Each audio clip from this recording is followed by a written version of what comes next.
free healthcare services, free ambulance services, all kinds of programs. And they had a school. The Black Panther Party actually started their own school in Oakland, California, where kids could go and get an actual education and not be, getting the public school of the United States. The Black Panther Party, the reason that they were so powerful and the reason that they were a household name was because they engaged in community work. And they really were, at that point, they were the U.S. division of kind of a global movement. At that point, you had the Soviet leaders at that point, you had Khrushchev and I think the early years of like Kosygin and Brezhnev, and they were not really pushing anti-colonial revolts, and China was, and then China stopped around 1969 and was pushing the whole Soviet social imperialism thing. But around the world, you had leaders like Fidel Castro, Kim Il-sung. You had anti-colonial revolts that were taking place all over the world, and the Black Panthers were kind of within the USA. You have a black nation. You have the descendants of slaves who very much consider themselves to be a nation, and have their own neighborhoods and their own churches and their own dialect, and are locked out of U.S. society. And they started engaging in what people all over the developing world were engaging in at that point, and fighting for their rights as a nation. And the Black Panther Party was just the U.S. incarnation of what was going on at that time, which was a global revolt of colonized people in the developing world, of oppressed nations. And I mean, it was everywhere. There was even in Britain, there was even a Welsh uprising. I bet you didn't know that. There was an armed group of Welsh people that were fighting for the independence of Wales. Right? There was the IRA that was happening in Ireland, and the Provisional IRA, and Bobby Sands eventually in the 80s and all of that. There was all kinds of revolutionary movements that emerged at that time. And the Black Panthers were the black nation of the United States that is a colonized people within U.S. borders, asserting their national rights. And that's what it was. And it was, at that point, Marxism-Leninism, was the ideology that people around the world who were fighting Western imperialism adopted. And so it shouldn't be a surprise that the Black Panthers were, Marxist-Leninists. If you read Mumia Abu-Jamal's book, We Want Freedom, A Life in the Black Panther Party, he talks about how, in a lot of ways, you could argue that more than a Marxist-Leninist party, the Black Panthers were a Malcolmist party. Malcolm X had been killed by the time they were started, but they were very much a Malcolm X party. They were very much inspired by the statements of Malcolm X in the final years of his life after he'd broken with the Nation of Islam. And that in a lot of ways you could say they were more inspired by Malcolm X than by the Third World Marxist-Leninist movement. However, it's important to note that the Black Panthers actually had a particular admiration for North Korea. And that's worth pointing out, that North Korea seemed to be the country they liked the most. That Black Panther newspapers often had articles published by Kim Il-sung, and that the Juche ideology, the particular ideology of North Korea that focused on national liberation and self-reliance, and it's really spoke to Huey Newton and the Black Panther Party leadership. It really did. And that there was a particular admiration for, the DPRK among the Black Panther Party, which, that might be shocking to people now. But back in the 1960s and 70s, when the North Koreans had a booming economy, and they were almost like the Las Vegas of the socialist bloc, and people would go to Pyongyang, and it was like a tourist hub. And, compared to South Korea, they actually had a very good economy. South Korea's economy was just kind of getting going at that point, and they still had a very good economy based on Soviet trade. At that point, to admire North Korea was not, a difficult thing. At that point, it wasn't like it is now, where North Korea is, declared to be hell on earth, and they've had all these difficulties. And, North Korea at that point was considered to be kind of one of the more like far left revolutionary countries. The other thing that's worth pointing out is that in 1969, the Black Panthers repudiated left adventurism.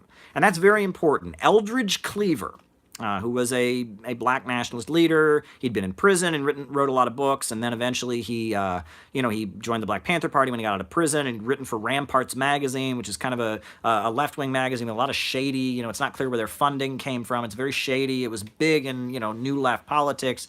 Eldridge Cleaver, he split the Black Panther Party. And he broke. Huey Newton put forward the vision of what he called survival pending revolution, which was all these, food programs.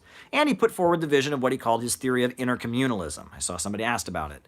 And he basically argued that the Black Panther Party would eventually lead to the creation of a multinational communist party. He said, the first there'd be the Black Panthers, there'd be the Young Lords, there'd be the Young Patriots for low-income whites, there was the Gay Liberation Network, and eventually the Black Panthers and these revolutionary organizations among different nationalities would lay the basis for a unified communist party to emerge. That was his theory. And what these groups needed to do is needed to set up in neighborhoods and kind of come together to try and carry out his program of what he called survival pending revolution, of building a base in communities. That was Huey Newton.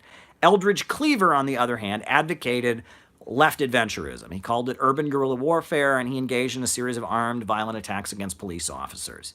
And eventually fled the United States. And, there was violence between the two factions in the Black Panther Party. And Huey Newton's line of, we got to feed people, take care of people, build political infrastructure, organize our own communities first, and eventually merge together into forming a revolutionary united front. That theory, that won out, but Eldridge Cleaver engaged in a huge amount of violence and killing, and then eventually Eldridge Cleaver came back to the United States and became a right-winger.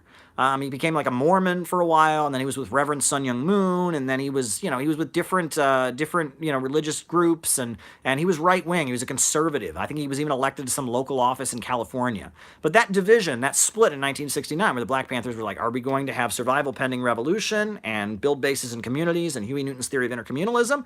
Or are we going to engage in ultra-left adventurous violence? They wrangled with that question and ultimately repudiated the violent, the cop-killing terrorist activities of Eldridge Cleaver and adopted the correct line, which had been the line of the Communist Party of the United States, which had been the line of Eugene Debs and the Wobblies, the correct understanding that socialism is about construction.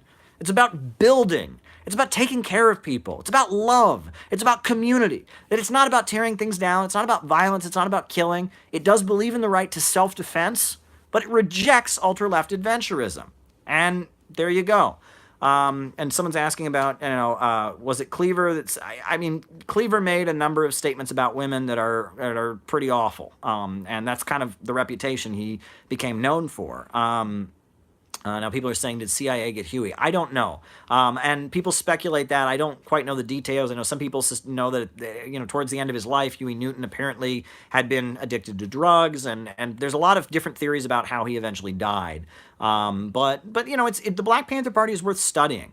And it's interesting to note, the Weathermen faction of SDS, the Weathermen, the Weather Underground. At first, they were this street fighting, action faction, Revolutionary Youth Movement. Eventually became the terrorist group.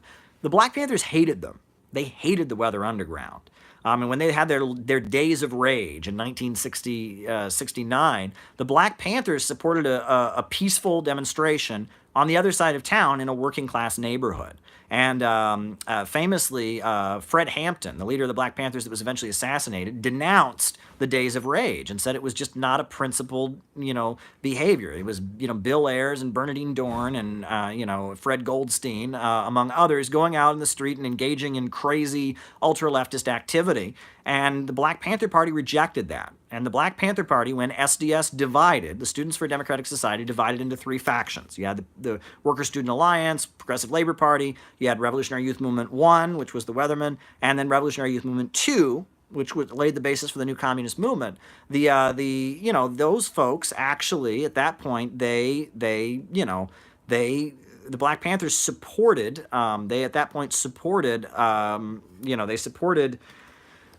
they supported Revolutionary Youth Movement 2 and trying to build, people in communities. And I've talked about the history of the, the new communist movement of the NCM. And it just, the time wasn't right. The U.S. working class was just too comfortable at that point. And it was unfortunate what happened with the new communist movement. It's worth studying, but the Maoist movement in the 1970s was very much, it was very much a, it didn't work out ultimately. And I've talked about that in other lives. But what else is